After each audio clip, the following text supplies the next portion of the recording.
Laurent Robert is often referred to as a maverick or a rebel. That is a misclassification. It's like calling an existentialist a nihilist. On the surface, it may seem true. In reality, you've missed the point altogether. When you look at the career of Robert, it's the pile-driving free kicks, the audacious pieces of skill, and a lack of any sort of defensive effort. He may have sought out the world of soccer, but it was never going to define who he was as a player. That was hardly unique in the 60s, 70s, and 80s when you had players like George Best and Diego Maradona creating their own identity within the world of football, and were encouraged to do so. By the early 2000s, that wasn't happening. In fact, it was strongly discouraged. Systems and teams were paramount. Players were forced to adapt their identity to this structure. Some may point to great players like Ronaldinho and years later Lionel Messi and Cristiano Ronaldo as example of players finding their own identity in soccer. However, they were still very much products of teams and systems. Don't get me wrong, they were exceptional talents. They were also talents molded to play a certain style. I mean,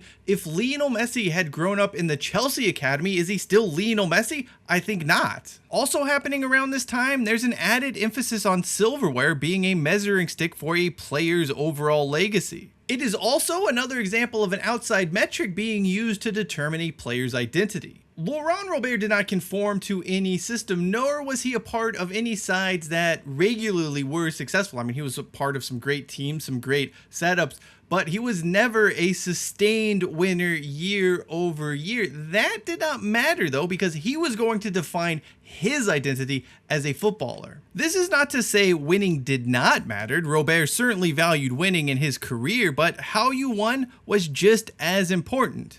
If you didn't win beautifully, if you didn't win playing with style and verve, did you really win at all? Look, anyone can grind out a 1-0 victory playing defensively and looking to score on the counter attack, but not everyone can do this.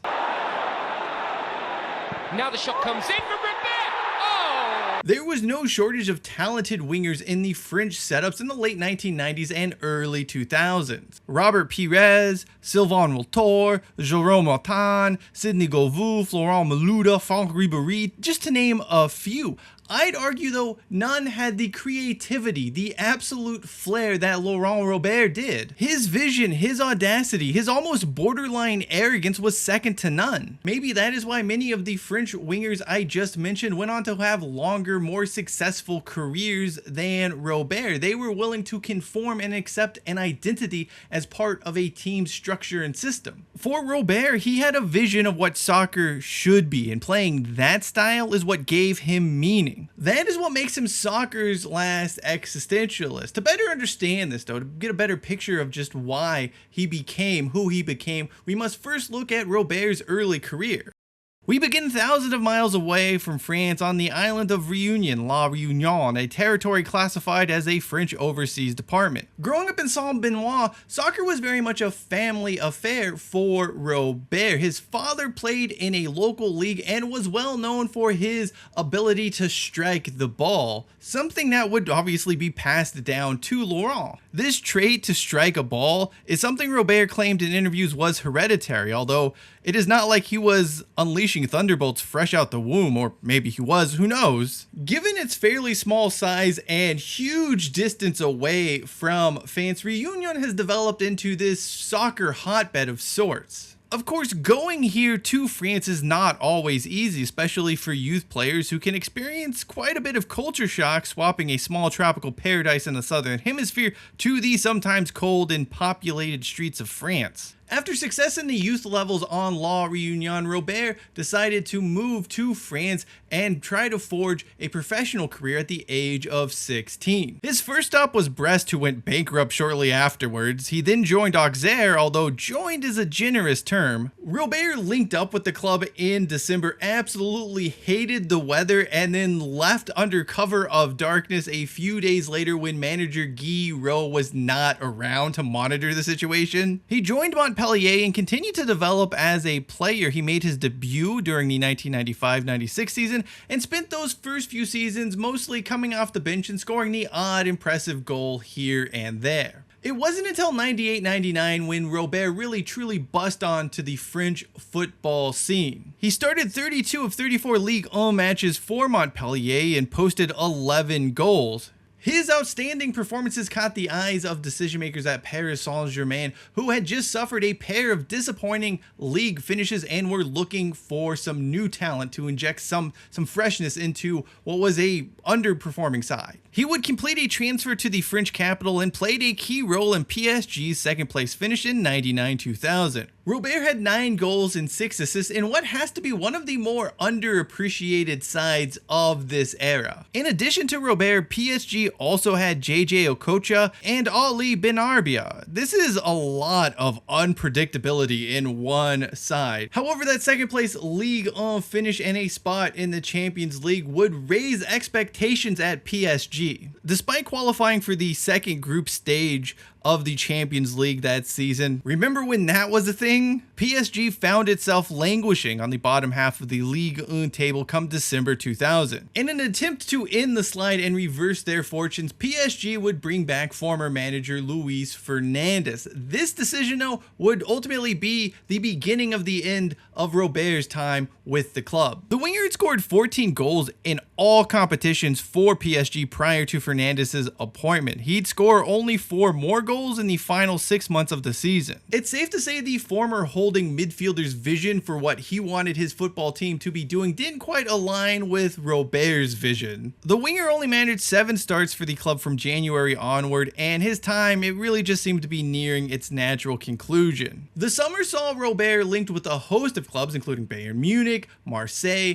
and Lyon, although none of those sides were willing to meet PSG's asking price. With 2002 being a World Cup year, Ligue 1 would start the 2001-2002 season in late July, as it wanted to still get in a winter break. By the time the first game rolled around, Robert was still a PSG player, and he actually started the team's opener against Lille. That, though, would be his final appearance for the club. A few days later, Newcastle United would stump up £10 million for the winger, with manager Bobby Robson desperate to add more goal-scoring options around Alan Shearer, who dealt with various injuries the season previously. If there was one manager and one club who could truly appreciate the brilliance of Laurent Robert, it would be Newcastle United and Bobby Robson. It didn't just matter that they won games. To this fan base, to those Geordies, it was all about how you won. Whether it be the entertainers team under Kevin Keegan or stylish wingers like David Ginola, Chris Waddle, and many more, Geordies love their football with a heaping helping of flair. Robert may not have fit the mold of the traditional pacey, jinky winger that had previously graced Newcastle United's left flank, but he had the talent, the vision, the audacity that would quickly make him a fan favorite. He also found a manager willing to empower players with the freedom to play soccer as they wished. Bobby Robson did not create a rigid system and then micromanage players into fitting into it. He knew he had a world-class finisher in Alan Shearer and then went about trying to augment it to support what Shearer brought to the team. Robert and right winger Norberto Solano could provide outstanding service from the wing while chipping in goals. Craig Bellamy and Karan Dyer offered pace to trouble opposition defenders. Gary Speed offered stability to make sure the entire operation didn't implode in on itself. The plan was far from perfect. You could spot flaws a mile away, and finding a suitable back four who could just keep their head above water, well, it would be Newcastle's Achilles heel for the next few years, perhaps even longer. Early on, though, the side managed to overcome this defensive shortcoming. Robert's first season on Tyneside was absolutely awesome. He scored 8 goals, including 5 from free kicks. His presence was vital in helping Newcastle finish 4th in the league and secure the final Champions League place. The following season for Newcastle was really odd. If you looked at it on paper and you sort of examined it, you'd think, hey, this team did pretty good for itself. There was a 3rd place finish in the EPL. They reached the second group stage of the Champions League. These are impressive accomplishments. However, the actual season, how they got to that point, it was just sloppy. They were all over the map. In Europe, they lost their first 3 group stage games, won the final 3 to advance. In fact, they needed a stoppage time winner from Craig Bellamy in the final group stage game to make it through. I mean, this is the definition of by the skin of your teeth. In the league, Newcastle certainly had their moments. They also leaked goals and were prone to some pretty bad results against cellar dwellers. I mean, they lost to Bolton, Leeds United, and Fulham that year, all sides fighting the drop. A third place finish, like I mentioned, was outstanding, but a goal difference of only 15 and 48 goals conceded were massive red flags that whatever was happening there was not sustainable. For Robert's part, he was just out there doing his thing on the left wing. However, it is during this campaign that you start to hear rumblings about his effort, and in particular, his effort in the defensive department, and in particular, tracking back. Left back Olivier Bernard was oftentimes left exposed. At the same time, though, Andy O'Brien starting at center back probably wasn't doing anyone any favors. The issue with winning is that it creates greater expectations. Newcastle was fine as the plucky underdog punching above its weight, but it really was never built to be a championship contender or to take that next step. Additionally, there was a huge desire with everyone who was involved with the club to end its long-standing silverware drought, something that has still not happened to this day, LOL. While expectations had risen, the club did not support the side in the transfer market during the summer. The controversial Lee Boyer was brought in on a free transfer. However, central midfield wasn't really a big need for the club at this time. The real hope for Newcastle was that its buys from the previous season, the defensive partnership of Jonathan Woodgate and Titus Bramble, would have more time to mesh and really provide solidity at the back. After that summer of inactivity, it was reported that much of the playing squad was disappointed with Chairman Freddie Shepherd's cheapness during the transfer window. They wanted to bring in reinforcements to help them with a league title charge, and those reinforcements never came. So not only was the playing squad unhappy though, but fans were not all of that thrilled with how the summer had played out. To understand why, let's take a look at the landscape at the time. A new owner was spending big bucks at Chelsea, Liverpool was trying to reverse their recent downtrend, and Spurs were seemingly on the rise. All of this meant that Newcastle were not only unlikely to take another step forward, but the club now faced a fight for a Champions League spot. The season got off to the absolute worst start when Newcastle United was dumped out of the Champions League qualifying stage by partisan Belgrade. Robert, who notoriously disliked being brought on as a substitute, came on in the 85th minute for Hugo Viana. The home and away clash would actually go to a penalty shootout. For whatever reason, Robert opted not to take a penalty. For the record, these PKs went really long. Newcastle's 7th spot kick taker was Aaron Hughes of all people. No one really figured out what the hell happened here. After the game, it was reported that Robert had taken his boots off before the penalty shootout even began. This led to accusations of bottling it. It was just a mess. Something was clearly up, not just with Robert, but at the entire club. From top to bottom, things just weren't the same. The Geordies did not win any of their first 6 EPL matches. Eventually, they did start to win, but this campaign did not have the same fun or joy of the previous 2 seasons. As existentialists are wont to do, Robert took his pursuit for meaning to entirely too far extremes,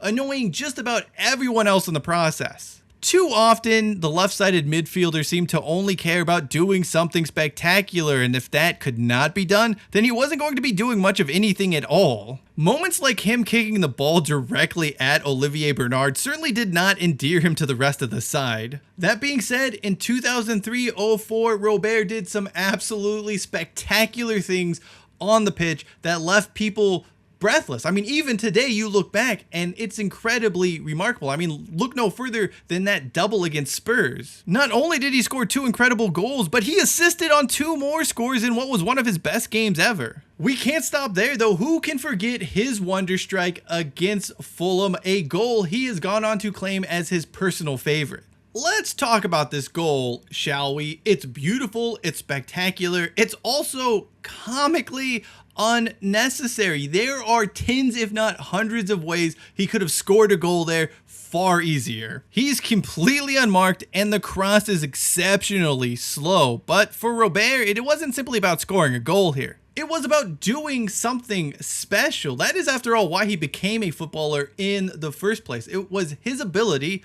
to have moments like this which gave Robert meaning. As great as these moments were, they were not enough to salvage Newcastle United's season. They lost the UEFA Cup semi-final and failed to win any of their last 4 league fixtures. A draw against the soon-to-be relegated Wolves side was particularly painful. By the end of the season, Robert was sort of butting heads with everyone, yet he stuck around St. James Park for the following season when everything truly imploded. Newcastle failed to win any of its first 4 games of the season, and ultimately that led to Bobby Robson being sacked. He was replaced by Graham Souness, sort of the anti-Robson, and a man who embodied everything the Geordies did not want in a manager. The hard-nosed former Scotland midfielder valued winning and hard work more than anything else, and that was just not going to mesh with Robert in the slightest. In the Frenchman's defense, Souness basically pissed off like half of the Newcastle squad within a few months of being there. Robert did score that goal against Liverpool in the second half of the season, but really Robert was only picked for the side when the Scot had no other options left in his squad. The final act of Laurent Robert at Newcastle would be him stripping and walking around the pitch in his underwear, a completely surreal sight.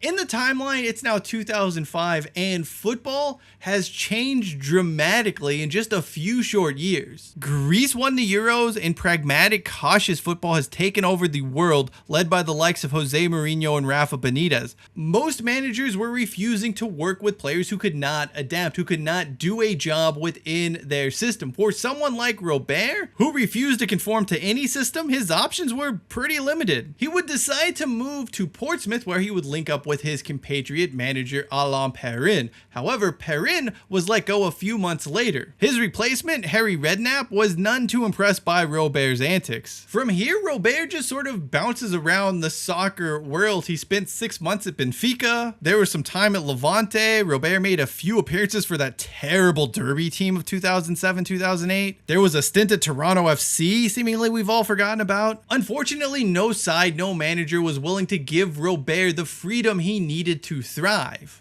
And when he wasn't playing in the way that gave him meaning, Robert was simply not very good. Age to a certain extent had also caught up with him, but he's not overly old. I mean, he's still early 30s at this point in time, but it just felt that he had been passed by with what everyone else in soccer wanted the sport to become. There are many words you can use to describe Laurent Robert: rebel, maverick, malcontent, troublemaker, non-conformist. Most importantly though, he was soccer's last existentialist. A footballer whose meaning did not come from being part of a team, but from playing the sport a certain sublime way. If you didn't play football with beauty, why play at all? Atenção a Robert, bate! Gol!